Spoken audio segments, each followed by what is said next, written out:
Hey guys, how you doing? Hope you're doing well. Going to read through the full article here. Breaking news. BioShock 4's setting and time period have reportedly been leaked. It's kind of interesting, so let's have a look. The setting for the next BioShock game has reportedly been revealed. Details on the in-development fourth BioShock game were shared by journalist Colin Moriarty during a Sacred Symbols video on Friday, currently published for paying Patreon subscribers. According to Colin Moriarty, BioShock 4 will take place during the 1960s in a fictional Antarctic city. This matches with what VGC, this publication here, videogameschronicle.com, this matches with what VGC has been told by our own sources about the game. So, bit of somewhat a degree of verification, a bit of supporting evidence perhaps. Narratively, the game will be tied to the previous BioShock games, the journalist claimed, and developer Cloud Chamber is targeting a 2022 release. Seemingly it's pretty far gone in the development process, so perhaps we can have a little bit of faith in these revelations. Perhaps now is about the time that you do get leaks if it's been developed for a few years already. It takes place in a 1960s Antarctic city called Borealis, said Colin Moriarty. The game is codenamed Parkside. I've been told that the development team has incredible latitude to get it right. That seems and sounds right to me. The journalist Colin Moriarty added, internally the game is very secret and apparently totally locked up. Apparently the inclination there is that they understand full well that this game will be compared to what BioShock creator Ken Levine does. And by the way, Take-Two is also publishing Levine's next game.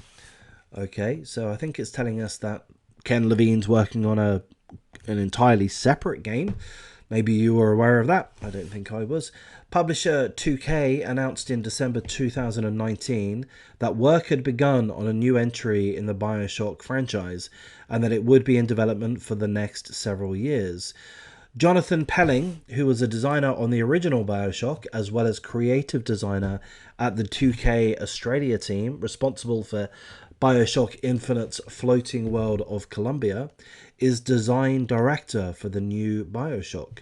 That's interesting. So the designer of the original BioShock is now design director for this new version, BioShock 4. The game's creative director is Hoagie Delaplante, who was involved in the original BioShock across multiple disciplines, including level design, environment, art, and programming. Scott Sinclair, the art director of the original BioShock and BioShock Infinite, is also working on BioShock 4. BioShock's original director, Ken Levine, will not be involved in the new project. He's thought to be currently working on an immersive sci-fi game with RPG elements at a developers called Ghost Story Games. While the first two games in the series took place in the underwater city of Rapture and the third in the floating city of Columbia, a job advert spotted in August 2020 suggested that BioShock 4 will take place in a new and fantastical world. Another opening for a senior technical audio designer described the game as a AAA narratively driven first-person shooter project full of character and personality. Finally, another job listing published earlier this year suggested that BioShock 4 will be an open-world game. The job advert stated, "We're hoping to find someone who can weave impactful, character-driven stories in an open-world setting." So there's that breaking news. What do you think of it? I'll tell you what I think of it. I actually think this is extremely encouraging. I've just made a video about BioShock's movie, in that video that I've just made, I let whoever watched that, I'll probably get 3 viewers at most.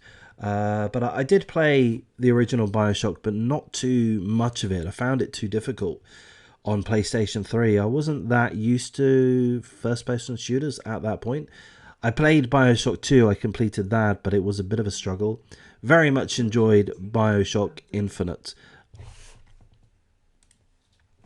Yeah, I very much enjoyed BioShock Infinite. It had fantastic graphics, the environment was unique and interesting.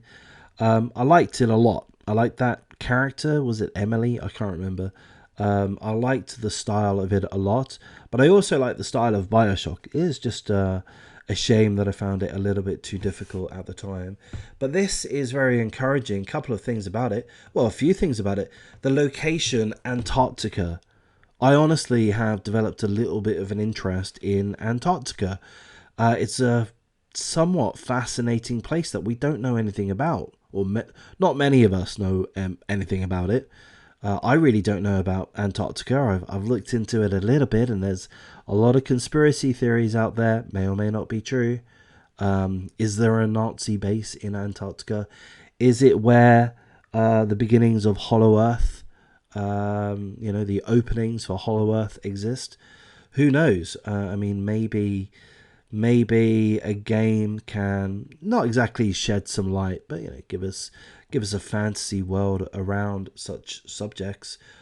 I'd genuinely be interested in that. I'm also very much encouraged by the personnel that the article has mentioned. A lot of the original designers and key developers that worked on the original BioShock are a part of this game. I don't feel any great loss that Ken Levine is no longer there.